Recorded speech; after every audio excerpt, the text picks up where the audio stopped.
likely across South Wales and southern England come the afternoon.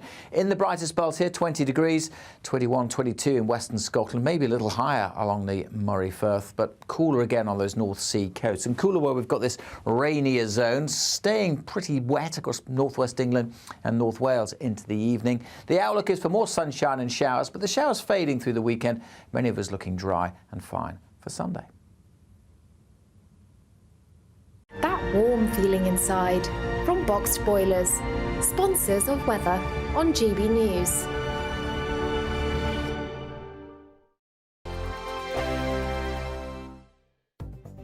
The latest GB News travel.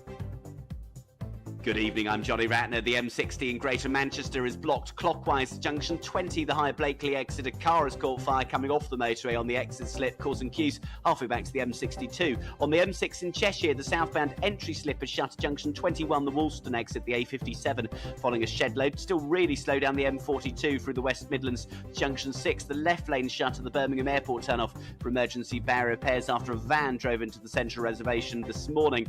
And the M4 is crawling, heading west through Berkshire, a couple of miles west of the Maidenhead exit. The two left lanes are closed where a lorry's broken down. And finally, on the M27 in Hampshire, the motorway's down to a single lane eastbound, junction 7 at Hedge End for emergency manhole cover repairs. That's causing queues back to the Southampton exit, junction 5. And that's the latest. You can stay up to date throughout the day by visiting our website, gbnews.com. You really could be our next big winner with an incredible £20,000 in tax-free cash to play with this summer. What would you spend that on? Well, whilst you're thinking about it, listen to some of our previous winners getting that winning phone call from us. I'm Charles. I'm on £18,000 cash. It was just amazing, and as soon as it goes into your bank account, it just changed. It's a life-changing thing. Just go for it. It's an absolute must. You must try and go for it. The next winning call could be answered by you. For another chance to win £20,000 in tax-free cash, text PRIZE to 63232. Text costs £2 plus one standard network rate message. Or post your name and number to GB05 PO Box 8690 Derby DE1 9TT. UK only. Entrance must be 18 or over. Lines close at 5 p.m. on the 31st of May. Full terms and privacy notice at gbnews.com/win. Please check the closing time if listening or watching on demand. Good luck. Join me, Camilla Tominey, every Sunday at 9:30 when I'll be interviewing the key players in British politics and taking them to task. This report basically says that he's not fit to stand trial. With an upcoming election looming over Westminster, now is the time for clear, honest answers. I agree. And that's precisely what I'll get. Is he indecisive? Incompetent? That's the Camilla Tominey Show at 9:30 every Sunday on GB News, the People's Channel, Britain's election channel. Are the newspapers getting you down? My wife didn't divorce me that month. Struggling to separate the wheat from the chaff? I know that it's a bit of a circus at the best of times. Well, don't worry. Headliners has got you covered. We'll take the burden of reading the day's news, and if we get depressed, who cares? It's an occupational hazard, frankly. That's Headliners on GB News from 11 p.m. till midnight, and the following morning, 5 till 6 a.m. on GB News, the comedy channel. Nah, just kidding. Britain's news channel. It happens. With our team of dedicated journalists across the UK, GB News brings you accurate reporting of the day's topical agenda. When the news breaks, wherever and whenever it's happening, we'll be there. This is GB News, the People's Channel, Britain's news channel.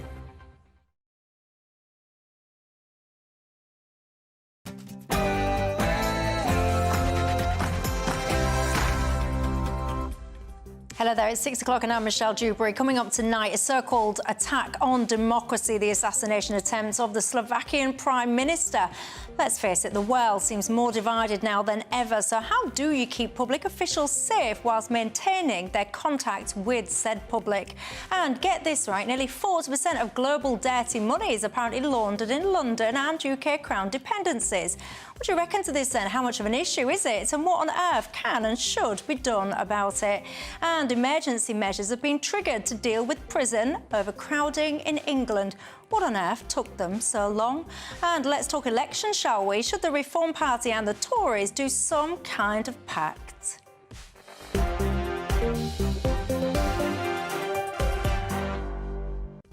Indeed, that's all to come in the next hour. There's also lots more to discuss tonight. Should you be incentivised with cash to lose weight? And what about children? Do you think they should have sex education in schools, primary schools, or should that be banned? Before we get stuck in, let's cross live for tonight's latest news headlines.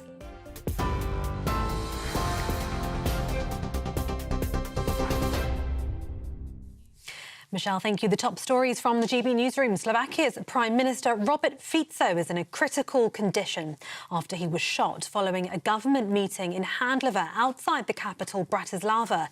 Officials could be seen bundling the Prime Minister into a car shortly after several shots were heard hitting Mr Fico in the abdomen. He was then airlifted to hospital where his condition is now life-threatening. One man has now been detained by authorities. The country's president condemned the assassination attempt, describing it as a brutal attack.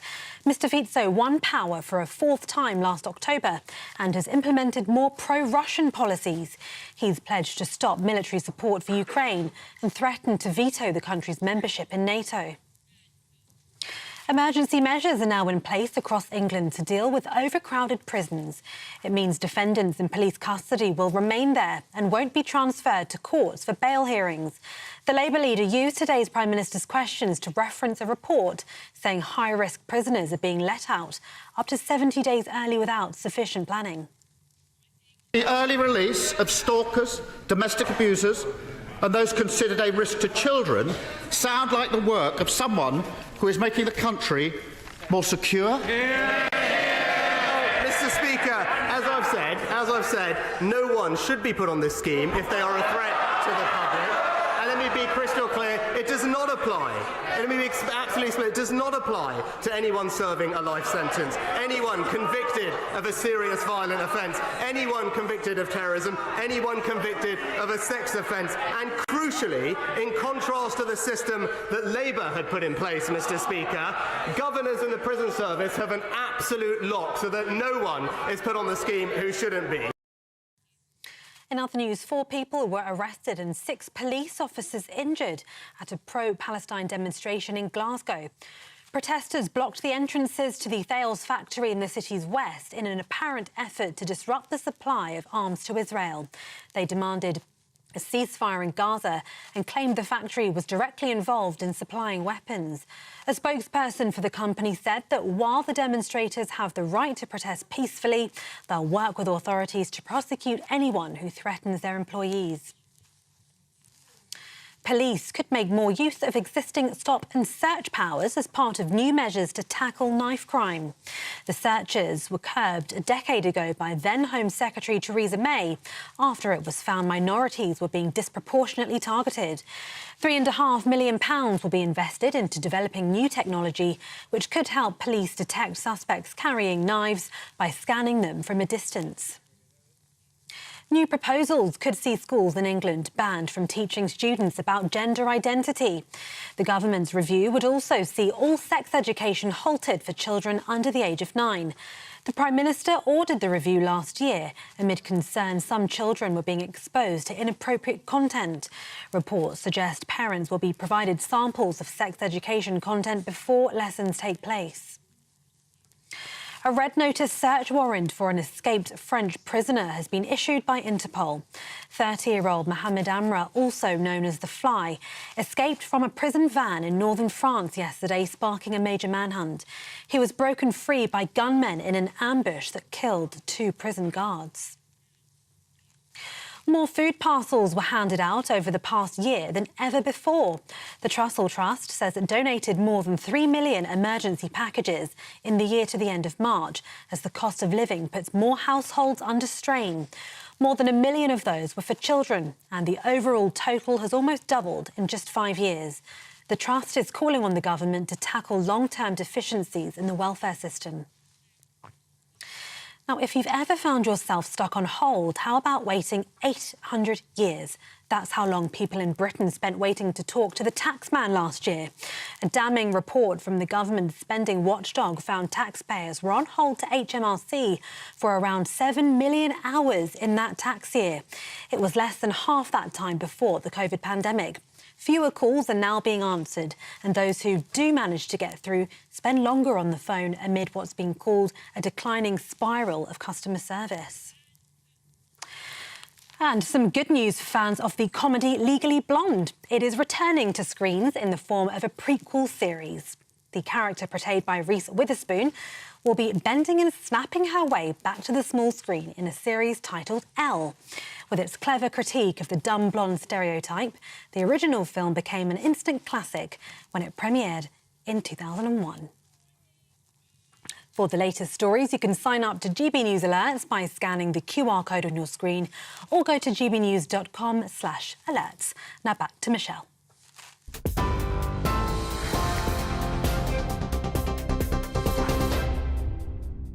Hello everybody, I'm Michelle Dewberry with you till 7 o'clock tonight. Alongside me, my panel, the former MEP and Conservative peer in the House of Lords, Jacqueline Foster, and the co-founder of Novara Media, Aaron Bastani. Good evening to both of you. You're very welcome. And of course, you are very welcome at home too. What is on your mind tonight? You can get in touch with me all the usual ways.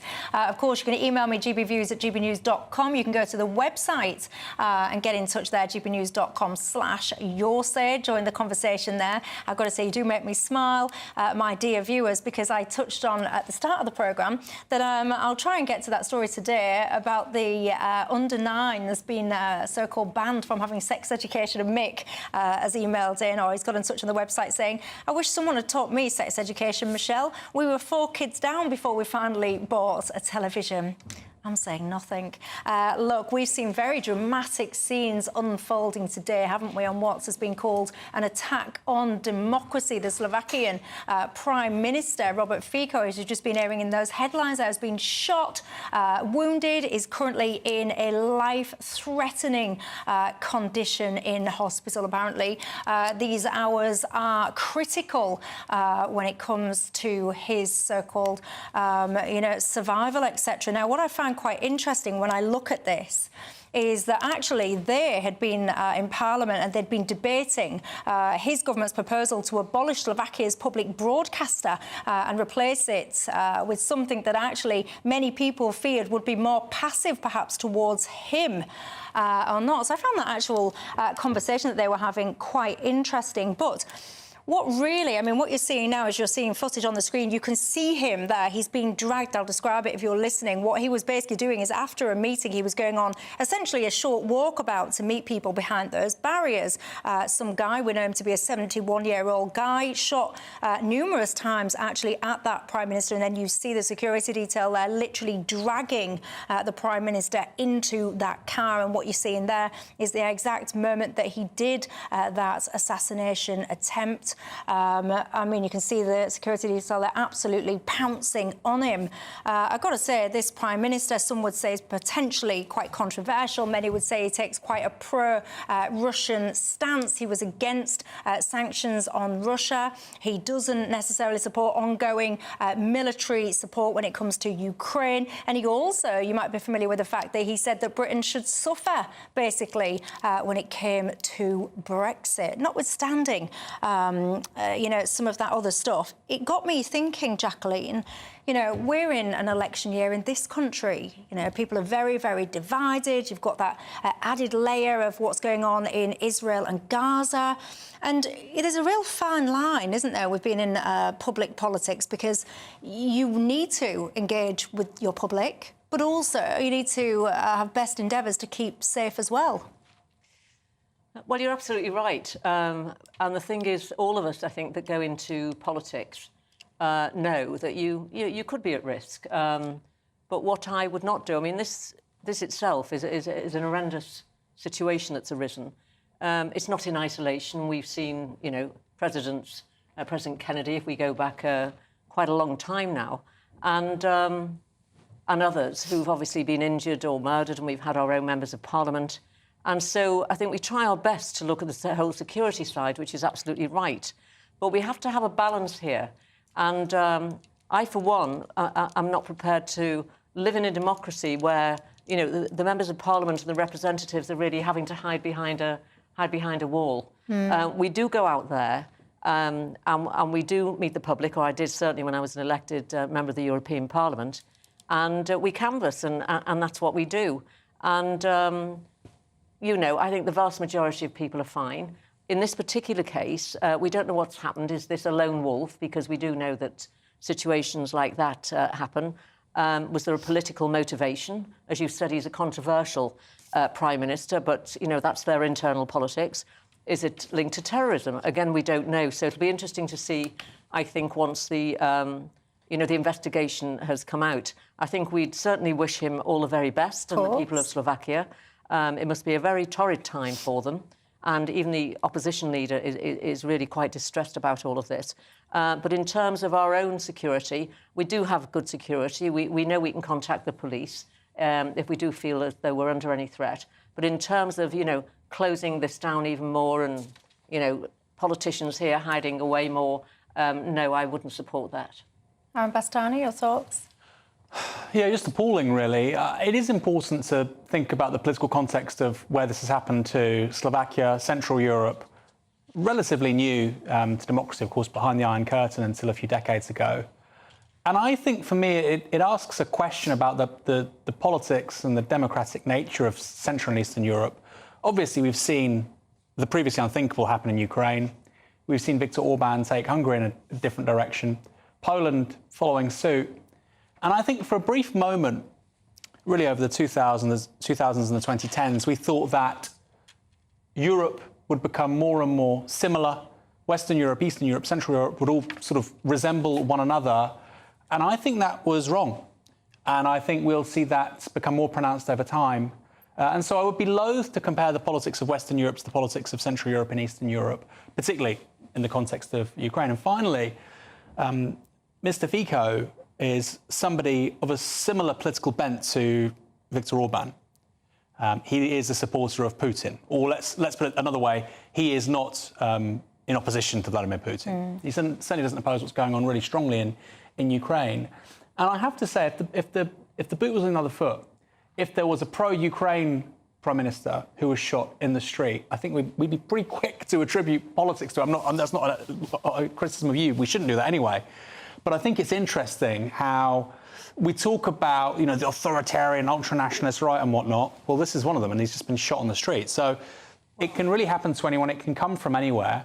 But then how do you stay safe against it then? Because ultimately, like we're showing you there, he was, you know, you've got those, you know, crowd control barriers or whatever. So the guy was on one side of it. You got the PM there surrounded by security on the opposite side of that. You know, and you can still do that. We've got to take into account David Amos was... We've had a rise in this country of Islamic extremism. And that has also, you know... affected, obviously, David Amos. David Amos was murdered. And so we know that there are pressures and there are tensions. So I don't think it's that relevant of what's going on in Hungary. I understand the politics of Orban and Hungary and Slovakia. I was in the European Parliament before enlargement, and I travelled behind the Iron Curtain, you know, for many years. So I don't think that's necessarily the issue here, because they'll all have different points of view and different views on all sorts of things. But I think where Michelle is coming from is, how do you actually protect those, whether we like their views or not? How do we actually go about dealing with that? And I think we just come back to that fundamental point. There is always a risk, I think, when you're in the public eye. And then we hope our own authorities can do the very best they can, along with support from the public, of making sure that we don't get these sorts of incidents here. We have had them, and we've got to deal with them and do the best we can. Well, it got me thinking, because I always, whatever goes on, I do try and superimpose it over here into this country, and I kind of look, and Rishi Sunak as well, he's, of course, I've got to say, he's tweeted out as well, saying how shocking he has found this incident, but it got me then thinking, you know, if I was an elected politician, with the way that the world is, and the division and the intolerance and the nastiness, the downright nastiness that goes on within politics, I think, would I be comfortable doing a walkabout and a meet and greet and all the rest of it if I was, I don't know, say the Prime Minister, and don't worry, for the sake of the nation, it's not going to happen, you're all safe. But if I was the Prime Minister, well, I'd probably want to wear some kind of bulletproof vest or something underneath my clothes. And then I feel, is that giving in? Well, look, we've had one Prime Minister in this country killed, assassinated. It was Spencer Perceval, I think in the 1820s or in the 1830s. It was somebody who wanted an audience with him, couldn't get it. It wasn't a political extremist, although they killed the Prime Minister, I suppose you could say they were. But it was apparently some everyman, some John Bull figure who got frustrated. And I would say, look, as I get older, I buy the argument that actually Britain is actually quite a pragmatic, moderate, calm country. Not all the time. And temperatures rise, we have our moments. But if you look at Brexit, 2016, you look at the NDREF in 2014, I honestly don't think any other country in Europe could have done that so peacefully. The idea that we were having a peaceful democratic conversation about the potential partition of the UK, I don't think any other country in Europe could have done that in a similar way. Or our departure from the European Union, as we know, in France, in Ireland, every time something was rejected by the electorate, they got the same question back until they voted the right way. That didn't happen with Brexit. So I do think there's something to commend Britain in this regard. We criticise it a lot. We say things are wrong with politics or the economy. I think that's a good thing. Broadly speaking, I would say we're very different to someone like Slovakia. And when I just said, bringing it back to this country, if I was going on a walkabout and I put a vest on, a stab vest or whatever, is that given? And you said, yeah, it is. You said, sorry? I was saying, like, if I was in a high-profile political position in this country and I was on walkabouts, I would probably put something now, whether it's a stab vest or whatever, underneath my clothes. You don't need to. You honestly don't need to. I mean, when I started to become involved with the Tory party, and that was during the 80s with Margaret Thatcher, I mean, don't forget, they tried to blow up a Prime Minister. Quite. That was the IRA. Yeah. And Twice. I have been on the... I mean, I've fought... I'm the one sitting here that's fought the elections, that's been the candidate, that's been on the doorsteps, that's done the public meetings and everything. And I guarantee all of the others out there who've done this, whether they're local councillors or members of Parliament, I think would agree with me. Of course, you're aware, you're not blasé about these things, but the chances of these things happening are so tiny. And so they are very and rare, the good thing is, that. the positive thing is, if anything positive could have come out of the death of David Amess, who was a wonderful, wonderful person and a great member of Parliament, was that there's been a greater awareness locally from local police and local activists, and to try and make sure now that we're looking as carefully as we can. But we can all go shopping, we can walk in a supermarket. We don't know. We're seeing machetes on the streets of London, which at a daily rate, of people just running around this country and chopping people up. Absolutely sickening. Drive-by shootings. So, in the scheme of things, this is a very serious issue. But by comparison to actually what's happening in terms of crime on the streets and knife crime, particularly in London, I think this dwarfs what actually is going on. But do you know what I did today? This is not about politics or anything like that, but you say about crime on the street. I did something today for the first time. I was walking through central London, and I consciously thought to myself, put my things like my house keys and stuff like that in my coat pocket. So that they weren't in my handbag, because I've always thought if anyone tries to grab my handbag, they're not getting that handbag off me, thank you very much. And then I thought back to that awful, horrendous story of that lady at that bus stop in Edgware very recently that fought for her handbag and paid with her life. And now I just think, do you know what? I'm not sure if I would be willing to fight for my handbag. And I thought, what an awful state of affairs that because I never used to think like, it wouldn't go through my mind, put stuff in a pocket or do this or do that. And it is just a sad state of affairs. So there's two levels here. Criminals engaging in things like that, obviously very dangerous. It happens relatively frequently. The individuals that are drawn sometimes to political violence aren't actually particularly intimidating figures. This is from experts I've spoken to. They're not particularly intimidating figures. They might not even be violent in their personal lives. They tend to be loners. They tend not really to have very strong social connections with other people, and they tend to be fantasists. Let's see what this chap is. I mean, we don't know. He's 71. We have literally no other details on him apart from that. But the idea that, violent criminals who are very good at intimidating and even hurting other people, they can actually be quite different characters to the ones that get involved in political violence. What do you make to it all at home? Carol's got in touch and said, I'm sickened, Michelle, to hear people talking about what this Prime Minister does or doesn't support and who he doesn't align himself with. She says, this is absolutely disgusting. She says, I don't care who or what. Of course. The man was shot in open air. And she said, nobody deserves shooting like this. Completely agree. And I certainly don't think anyone would suggest that just because you politically disagree with someone, you're fair game. I think absolutely on on the contrary to that. What do you make to it all? Let's talk dirty money, shall we, that's been laundered in London and the UK Crown dependencies. What's going on? A huge percentage of it coming our way. Why? See you in 2.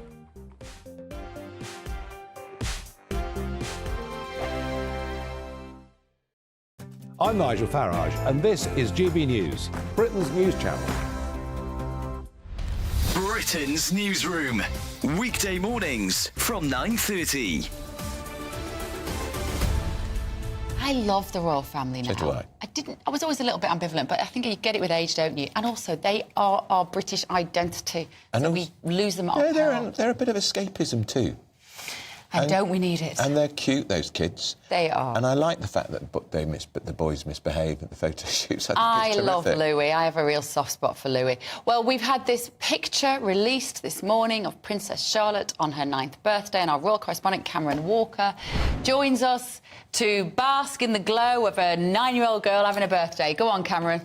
Absolutely. Happy birthday to Princess Charlotte of Wales. Of course, Kensington Palace released the photograph in the last hour on their social media channels. It was taken by the Princess of Wales, Princess Charlotte's mother, in the grounds of Windsor Castle in the last couple of days, and it is a very modern way that they released it. Again, similar to Prince Louis last week, they released it on social media channels first, thanking the public directly for their kind messages of support for Princess Charlotte's birthday, unlike what they usually would do, which is release it to the press under embargo the day before, so the papers can have it the next morning. But just looking at this picture here, her face, Princess Charlotte's face, it reminds me of the late Queen Elizabeth II, and also her father, Prince William. It seems to be the same smile, which clearly shows that they're a family, of course. And she's got some nice kind of braided bracelets on her right wrist as well, looking in details in the photograph. But she's very feisty, this 9-year-old girl. I think she's perhaps a little bit more outgoing than her brother, Prince George. Princess Catherine described her actually recently as the one in charge. In the GB newsroom, we bring you the news as it happens. With our team of dedicated journalists across the UK, GB News brings you accurate reporting of the day's topical agenda. When the news breaks, wherever and whenever it's happening, we'll be there.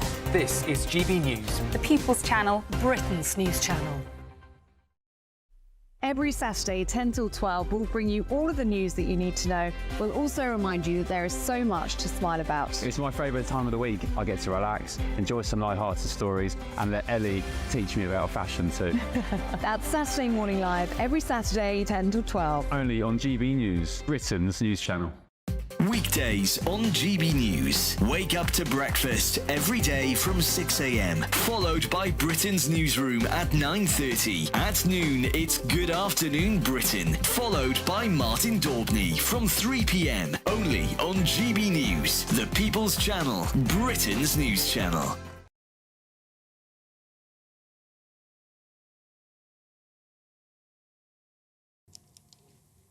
Hello there, I'm Michelle Dewberry and I'm with you till 7 o'clock tonight. Lots that I want to go through with you guys this evening. But do you know what? Do you know how much so-called dirty money is apparently laundered in London and UK Crown dependencies?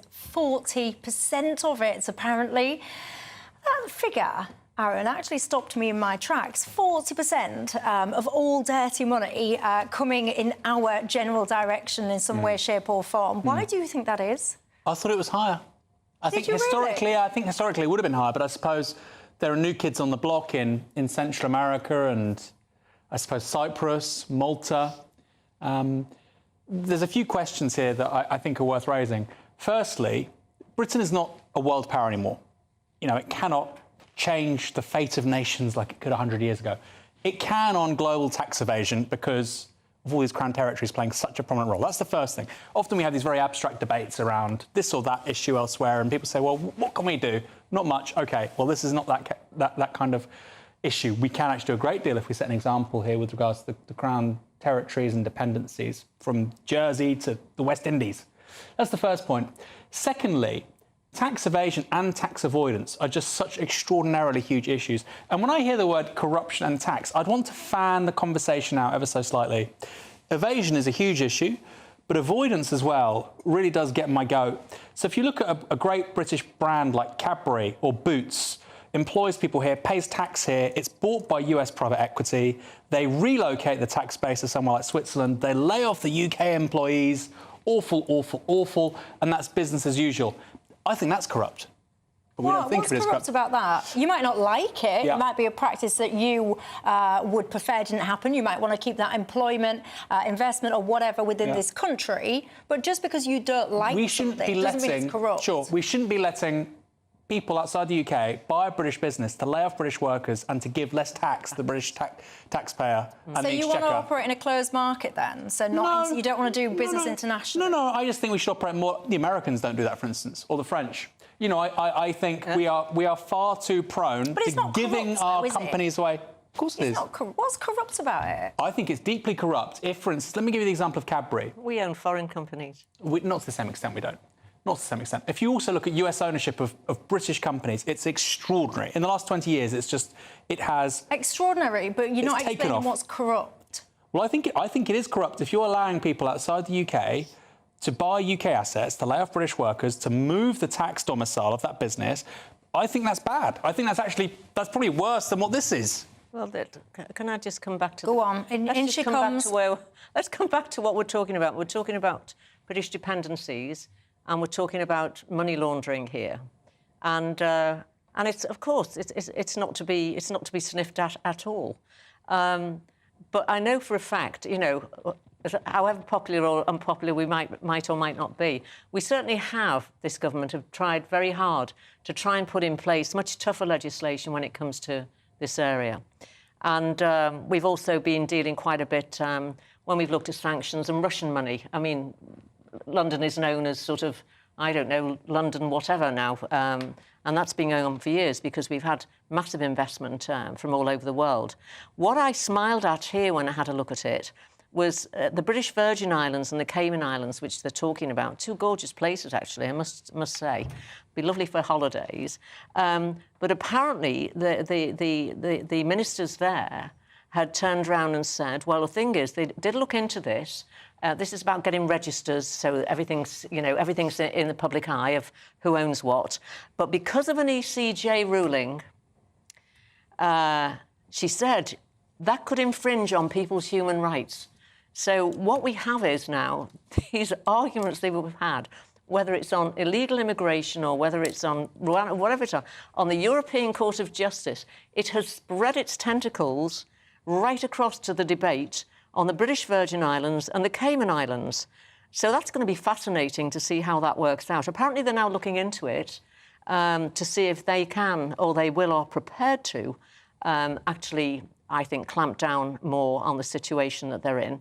But it's quite fascinating when you see that there's actually an ECJ judgment on this about the information that they or we would give out on people who are investing in our country or taxpayers as general. And I mean, if you've got eyesight that works and you go to a variety of different cities, and you might have even have been with me on one of these lives. I remember doing a live GBNews, Dewbs Co, and the audience, they were talking about the amount of, I think it was Turkish barbershops or some kind of barbershop that had sprouted up like I don't know what on their streets.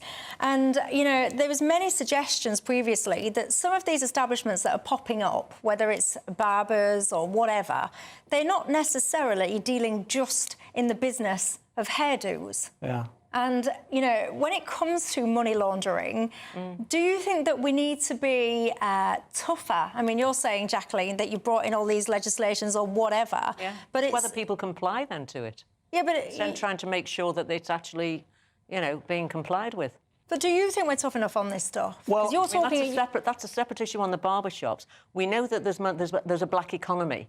The drugs trade in this country are going to be working, a lot of it's on cash. And we know there's probably cash going all over the place. But equally, then, money's going abroad and it's coming, you know, backwards and forwards. It's quite complex, actually. The barbershops get a tough old time. I'm sure some of them are a bit dodgy.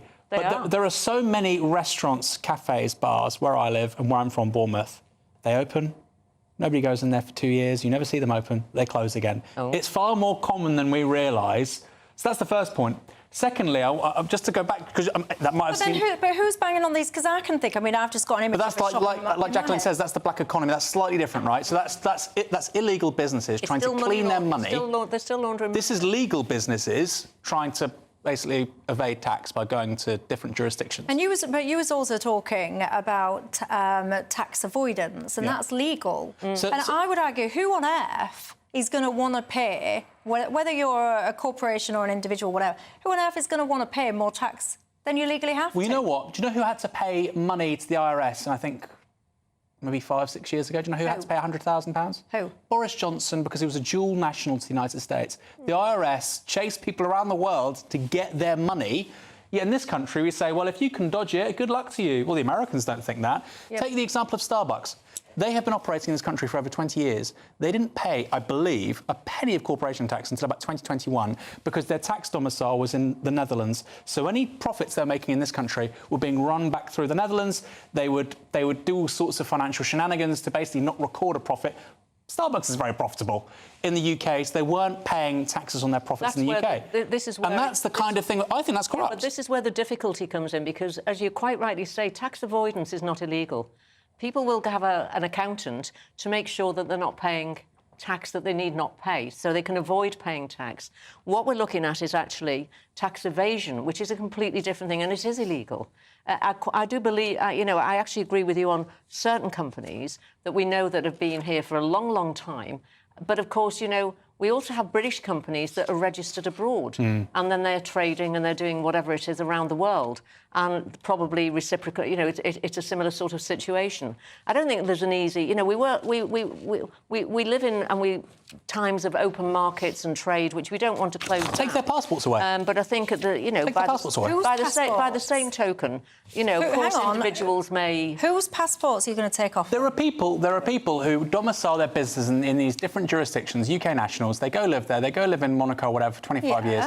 And then they're only F1 drivers. Yeah, but finish, because I'm fascinated by what you're saying. So they've benefited from this country, whether it's its education system or its healthcare system or just the rule of law, its culture, and then they think they can opt out. And I think, you know what, there should be costs for that. But there aren't costs right now. Pull the other one. So let me get this straight. Yeah, I mean it. So you There's more reckon, fraud going on in this country, never mind people hopping to live in Monaco. So you reckon that someone, they live in the UK, and I mean, heaven forbid, I dread to imagine how much tax that they will have paid. Oh, they don't pay any. The really rich don't pay any tax, you know that. No, they will have been paying. Not the really rich. They will have been paying more than their fair share when you actually look comparatively of tax. So they're paying into a system. And by the way, they probably, when you look at what they're drawing out of that system, they probably put their kids in private education. They probably have private healthcare. Yes. So they're probably drawing out of the state very little. So that's what I mean in terms of paying over the odds.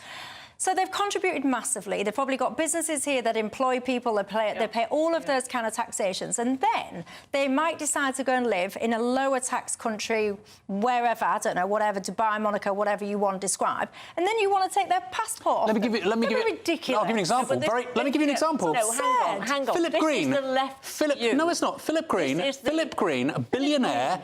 Yes. He enriched himself by destroying the pension funds of BHS workers in this country. He wasn't paying a penny tax on a bunch of dividends he awarded himself through his wife because he was in Monaco, and we give the man a knighthood. No, we should have taken his passport away. Let's not forget on the left, my little left friend here, the great famous Robert Maxwell. Yeah, he was a crook. The pension funds and the years it took for the pensioners to try and get recompense on that. So there are individuals. We can all bring up individuals. No, it's not a political point, Jacqueline. No, what we are talking about, party political point. In general, what we need is a robust tax system that people pay fair tax. I am, with my Thatcherite policies, basically a low tax, small state politician. I don't want the state taking more tax from you out there or from any of us that waste half of it half of the time. The point is the ultra-rich don't pay any tax. As much as your money as you can, but we need a fair system to do that. We also need to clamp down. The biggest problem isn't the Cayman Islands. The biggest problem is the fraud that's within the system and the waste. And that's amounting to billions. And they're areas that we're having to try to tackle as well.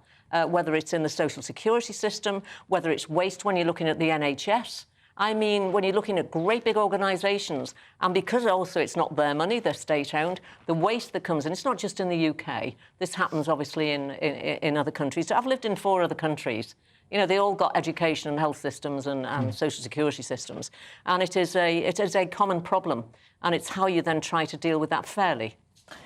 But, you know, the public at the end of the day, they work very hard. I work for 40 years before you get your state pension and everything like that. But, you know, at the end of the day, you pay your tax, but I don't see why people really... They're only on a 40%. They're not on high salaries.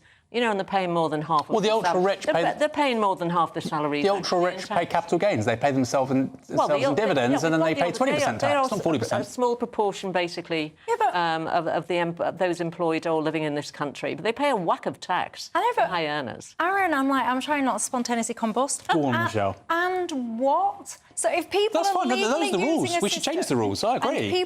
So you want to tax like capital investments and returns, capital gains and stuff. You want to tax capital gains the same as income? Yeah, I think it should be equalised. Why? Because the money that you're using to purchase said assets is post-tax No, because profit. people pay themselves through capital gains. So for people watching this, they might be paying 40% on their income. The ultra-rich pay themselves 20% because they're earning income not through work but through wealth, i.e. capital gains. I think those two... I don't think a cleaner should be paying a higher rate of tax than a billionaire who's earning dividends. I think that's ridiculous. Yeah, but you can't. But it's not like with like. Just to be clear, you have to live in the real world. I do live in the real world. There are many countries where they're broadly equal, actually. Just to be clear, by the way, these things like your dividend tax and your capital gains tax and stuff, they're not just random schemes, these kind of rates set up for different people. If, to use your example, a cleaner wants to go and invest in something, she's still going to have the same dividend tax as another person would do. OK, well, if a cleaner wants to buy, equity in a FTSE 100 company, then fine, then we can have that conversation. Well, maybe they do. You've got a very dim view of cleaners. Maybe they are having side hustles and investing. 16 million people in this country have less than £100 in savings. They're not investing in the stock market. You can stick £100 savings in the stock market. He's underestimating the blue-collar sector. There's a lot of wily people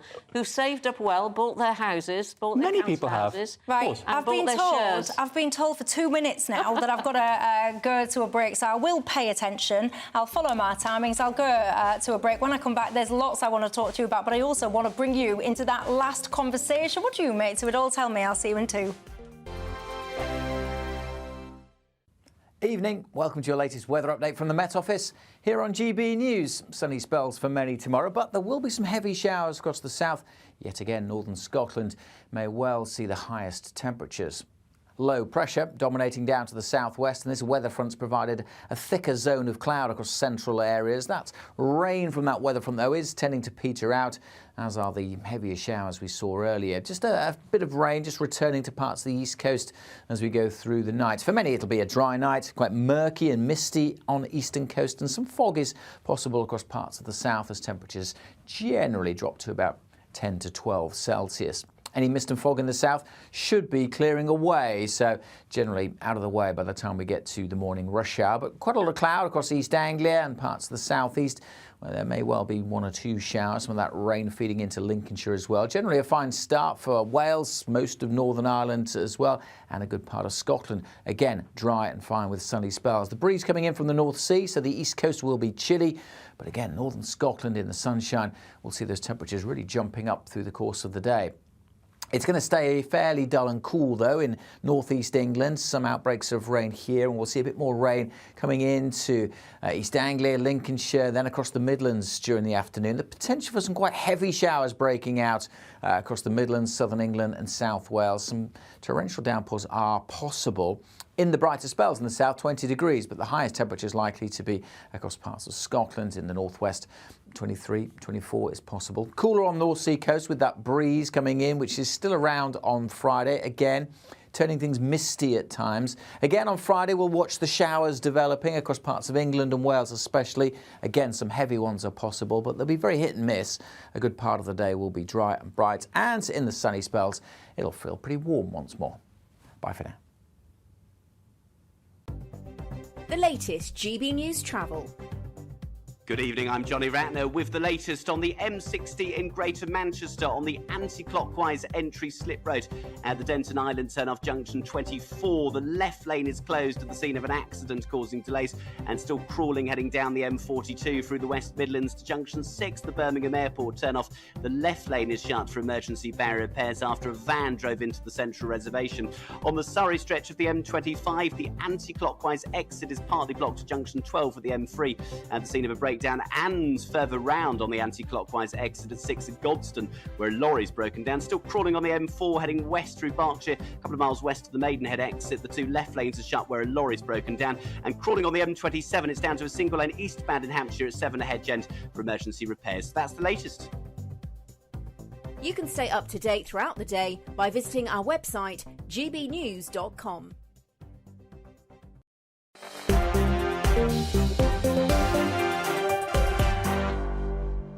Hi there, I'm Michelle Dewberry. We're still going in the break, arguing about taxation. Alongside me, of course, I've got Baroness Jacqueline Foster and Aaron Bastani. Honestly, we could fill a whole hour and then some talking about taxation. Very different opinions here. I want to rattle through some more stories, though, because lots going on today. Let me ask you this. Are you overweight? And if you are, do you think you should be paid money, incentivised, in order to lose it? There was a trial and people were incentivised with up to about £400. That was the most effective group when it comes to sustaining weight loss. Aaron Bastani, your thoughts? Well, it's not much money, is it? I was expecting somebody to say like 20 grand or something. Hang on a minute, you. 2 minutes ago, you was explaining that that most people don't even have 100 quid. Fast forward through the break, now he's saying 400 quid. It's not a lot of money. Make your mind up. To lose £20 is probably going to take you about 6 months. It's not, it's a long old time. I don't know how much of an incentive it is. Look, if it's a pilot, if it works and if it saves the taxpayer money, great. I think it's a terrible indictment on society if that's what it takes.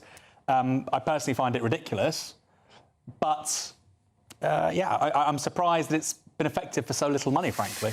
Are you overweight? And let me ask you this. Would it take someone paying you to lose weight? Because, I mean, come on, let's be frank now. We all know it's not great for your health to be overweight, is it? So, Jacqueline, your thoughts?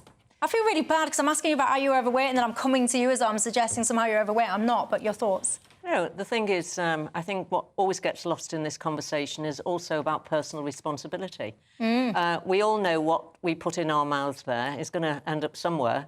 And what we've also seen, I think, over the decades is obviously with the way technology has moved forward, we have now probably a lot of children not doing as much exercise and sports, and even adults that they would have done normally. But people say that's the tourist fault for selling off playing fields and stuff. Well, that's not an argument at all. That's what they'll shout. I can hear them. However, what I would say is you will get some people, and they will have a real issue, and they may have a medical issue. It could be linked to all sorts of things. They've had surgery and whatever. And this is where the NHS comes in. I think GPs have to be in a position where they can actually say to people, you can't continue like this. Obesity is proven to basically cause several cancers. One of my biggest concerns, actually, is that half the children in this country are obese and overweight, and that's horrendous. Because if you reverse that, if you saw a child in a family and they were literally skeletal, they were looking like they'd never got any food. I mean, we'd have social services on the phone like a shot. You're seeing children here who can barely walk, 10 feet, because they're out of breath. And people go, oh, well, it doesn't matter. Well, it does matter. And I think we have to have a really good conversation about this. It's costing the NHS millions. And to me, it's about, they come up with, and they say, well, we can give this drug or that drug. Obesity is not about that. Obesity should be about, how do you prevent it? It's no use sticking plaster on things, or the big pharma come up with a reply, oh, we've got this drug. This should be about the source of it. How do we stop it happening in the first place?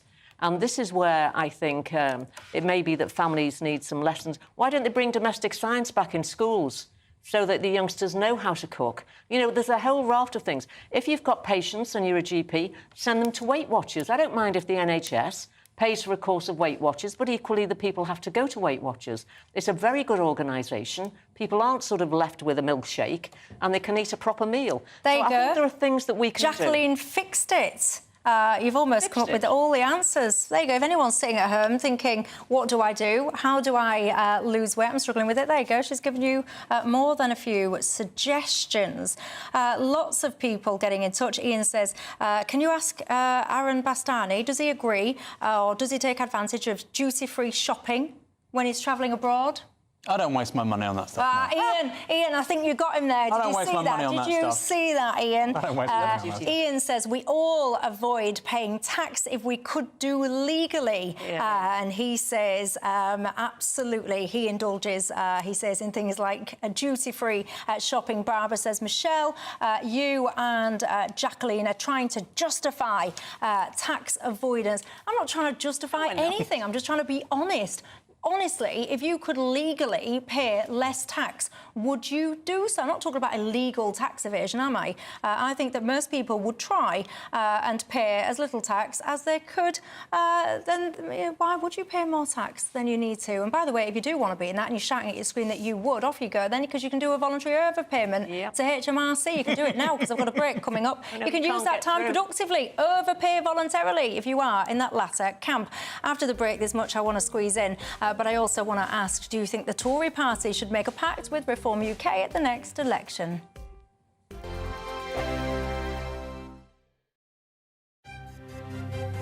GB News Breakfast, every day from 6 a.m. What do you think of Sophie of Edinburgh? You know, how has she accounted for herself? How's she coming across? And has she been anointed by Charles? Well, first of all, I just want to confirm that I'm your favourite Schofield, because that was alarming to me to see that Kevin Schofield was also appearing on the programme. Well, it's an awful name for me, believe me. You know. Amen. All right. Well, never I even do think of you like that. You're just Kinsey to me. I'm having a coughing fit now. That's wonderful. Excuse me. I think Sophie has been coined the royal family's secret weapon as of late. Her path was not the easiest one, but she's living proof that patience is a virtue, and if you work hard and stay focused, your time to shine will come.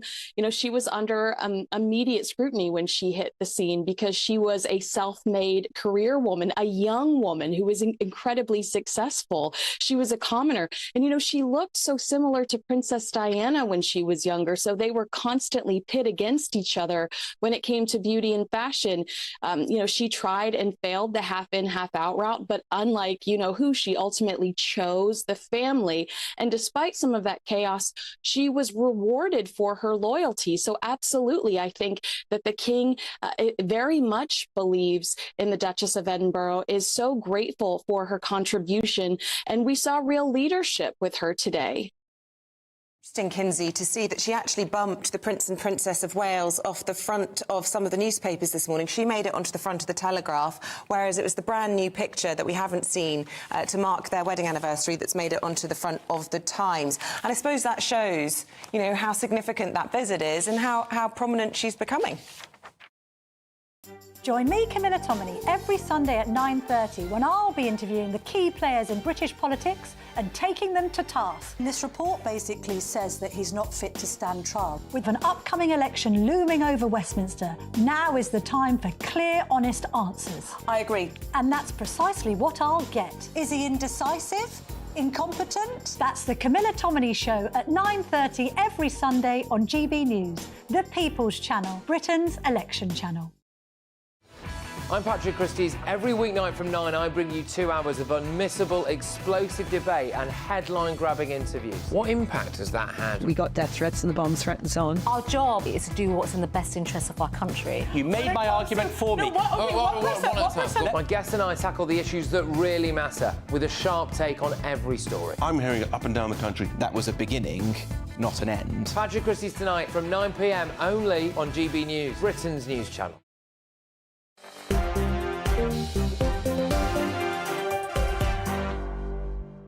Hi Hi there, Michelle Dewberry with you till 7 o'clock tonight. The Conservative peer in the House of Lords, Jacqueline Foster, alongside me, as is the co-founder of Novara Media, Aaron Bastani. Graham has been in touch and said, I'm on the side of Aaron Bastani. His ethical values are much needed if Britain is to clean up its corruption.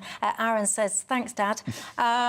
Ian, Michelle, you are always on the side of the tax-avoiding rich. Can you tell me how much money do you actually think is enough? It's not for me to tell anyone how much money they want and need. A lot of people are very happy earning minimum wage. That supports their lifestyle, and they are very, very content. Other people want different things. You know what? I just support an open society with opportunity where you can achieve whatever you want. That's what I applaud.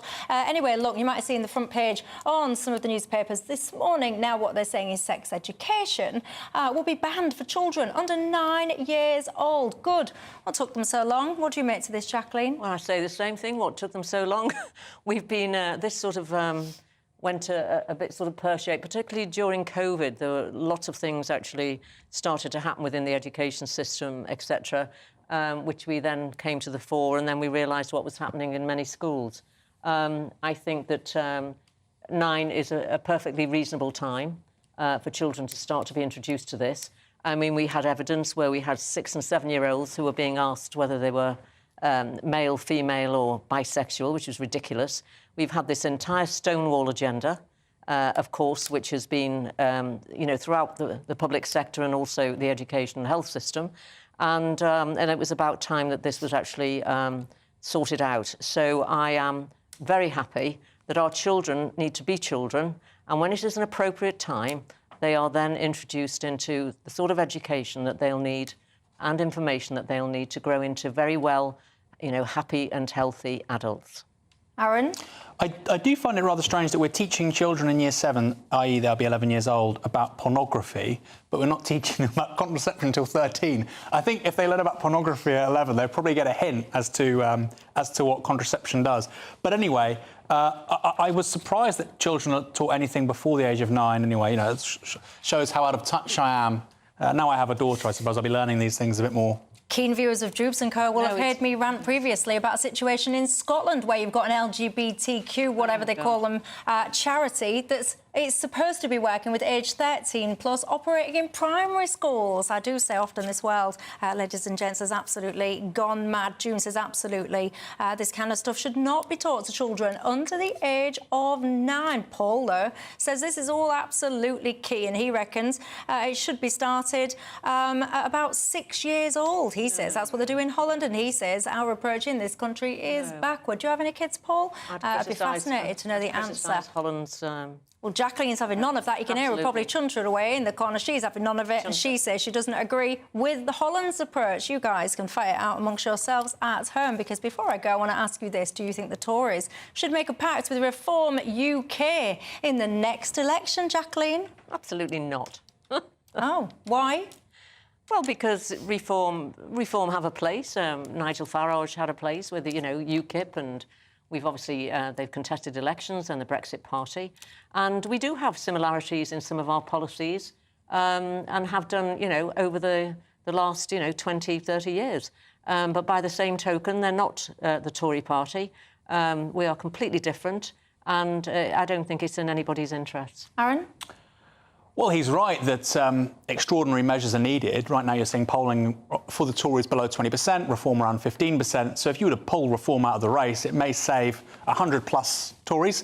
I suspect Nigel Farage will wait for the carcass of the Conservative Party after the next election to make his next move. Sean says the Conservatives are now a Liberal Party. Why should Reform bail out those clowns, he says. Ian says the Tories' only hope of staying in the game is to join forces with Reform.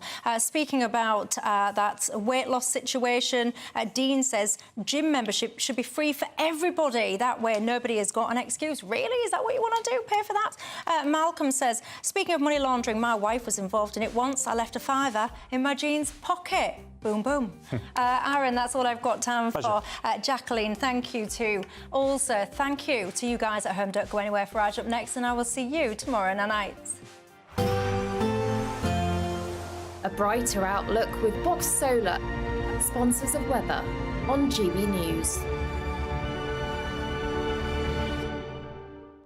Evening. Welcome to your latest weather update from the Met Office here on GB News. Sunny spells for many tomorrow, but there will be some heavy showers across the south. Yet again, northern Scotland may well see the highest temperatures. Low pressure dominating down to the southwest, and this weather front's provided a thicker zone of cloud across central areas. That's rain from that weather front, though, is tending to peter out, as are the heavier showers we saw earlier. Just a bit of rain just returning to parts of the east coast as we go through the night. For many, it'll be a dry night, quite murky and misty on the eastern coast, and some fog is possible across parts of the south as temperatures generally drop to about 10 to 12 Celsius. Any mist and fog in the south should be clearing away, so generally out of the way by the time we get to the morning rush hour. But quite a lot of cloud across East Anglia and parts of the southeast, where there may well be one or two showers, some of that rain feeding into Lincolnshire as well. Generally a fine start for Wales, most of Northern Ireland as well, and a good part of Scotland. Again, dry and fine with sunny spells. The breeze coming in from the North Sea, so the east coast will be chilly. But again, northern Scotland in the sunshine, we'll see those temperatures really jumping up through the course of the day. It's going to stay fairly dull and cool, though, in northeast England. Some outbreaks of rain here, and we'll see a bit more rain coming into East Anglia, Lincolnshire, then across the Midlands during the afternoon. The potential for some quite heavy showers breaking out across the Midlands, southern England and South Wales. Some torrential downpours are possible. In the brighter spells in the south, 20 degrees, but the highest temperature is likely to be across parts of Scotland. In the northwest, 23, 24 is possible. Cooler on the North Sea coast with that breeze coming in, which is still around on Friday. Again, turning things misty at times. Again, on Friday, we'll watch the showers developing across parts of England and Wales especially. Again, some heavy ones are possible, but they'll be very hit and miss. A good part of the day will be dry and bright, and in the sunny spells, it'll feel pretty warm once more. Bye for now. Looks like things are heating up. Boxed boilers, sponsors of weather on GB News.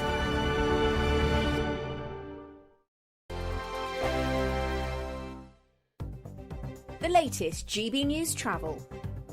Good evening, I'm Johnny Ratner with the latest on the M42 in the West Midlands. The left lane on that three-lane stretch is closed heading south, where emergency barrier repair works are still taking place at the Birmingham Airport and Coventry exit after a van drove into the central reservation this morning. Meanwhile, in North London, the A10 at Stamford Hill remains closed for a police investigation. On the Essex stretch of the M25, a lorry's broken down, blocking off the left lane clockwise, 26 to 27 towards the M11, just after you pass the Bell Common Tunnel, where recovery work's underway. On the M4 in Berkshire, the two outside lanes are blocked westbound 10 to 11 towards Reading, following a multi-vehicle crash. 7 cars involved, as we understand, and still long queues on the M27 heading east through Hampshire to 7 the Hedge End turn-off, where the two inside lanes of free are shut for manhole repairs, causing queues back to Southampton. That's the latest. You can stay up to date throughout the day by visiting our website, gbnews.com. Don't miss your chance to win our biggest cash prize so far. A totally terrific £20,000 in tax-free cash to make your summer spectacular. You could use that cash to splash out on a holiday, make the garden glam, buy a new car, or just save it for a rainy day. Whatever you'd spend £20,000 on, make sure you don't miss the chance to make it yours. For another chance to win £20,000 in tax-free cash, text prize to 63232. Text costs £2 plus 1 standard network rate message. Or post your name and number to GB05 PO Box 8690 Derby DE1 9TT. UK only. Entrance must be 18 or over. Lines close at 5 p.m. on the 31st of May. Full terms and privacy notice at gbnews.com/win. Please check the closing time if listening or watching on demand. Good luck. Are the newspapers getting you down? My wife didn't divorce me that month. Struggling to separate the wheat from the chaff? I know that it's a bit of a circus at the best of